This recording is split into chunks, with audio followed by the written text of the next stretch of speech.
Are you tired? Are you finished? Are you done? These are some of the things that I used to say to myself often. There were times when I just felt that I could not go on. I felt that there was nothing else left for me to give or do. I'd given up on myself. I'd given up on me. I was at the lowest of the lowest. And I felt that I could not go on. I felt that there was nothing left for me to give of who I really was.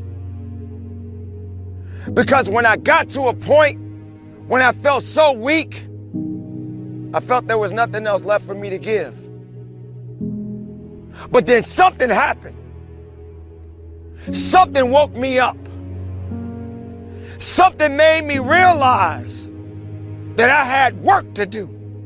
Do you know how many people have had visions, ideas, and huge career moves that they were about to make, and they allowed the word no to stop them?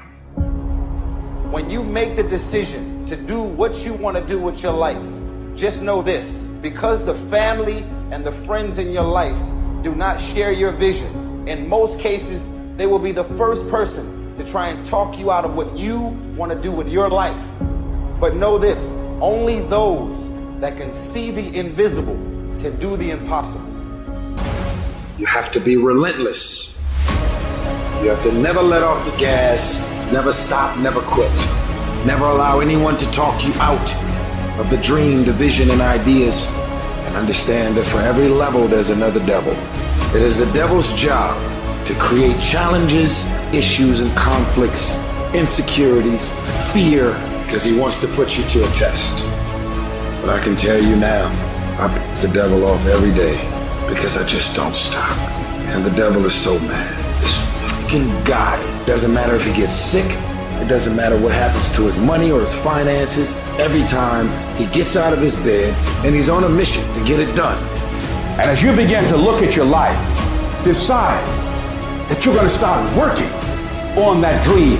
You're going to work and nurture that idea. Now, there will be people that will criticize you. There will be people that won't see it for you. But I say to you, don't let nobody turn you around. You don't need anybody to understand it. You don't need anybody to approve you.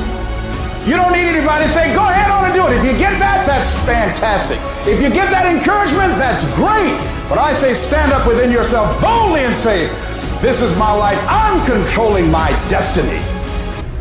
Now, if you know what you're worth, now go out and get what you're worth. But you gotta be willing to take the hits and not pointing fingers saying you ain't where you want to be because of him or her or anybody. Cowards do that, and that ain't you. You're better than that.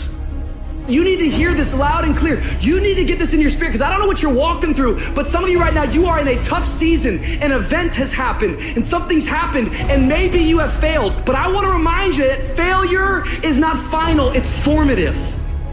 It is part of the process. It's part of the journey. Your failure matters as much as your success. How do you think you're gonna grow if you don't ever fail? Yet some of you have failed and you have decided, well, guess what? I'm a failure. No, failure is an event. It is never a person. Just because you failed doesn't mean that you're a failure. In fact, failure is actually fuel for your future. You have to fail in order to succeed. The darker the night, the brighter the morning. This too shall pass. You're gonna get through this thing. At some point, everything's gonna go south on you. Everything's gonna go south, and you're gonna say, this is it. This is how I end. Now, you can either accept that, or you can get to work.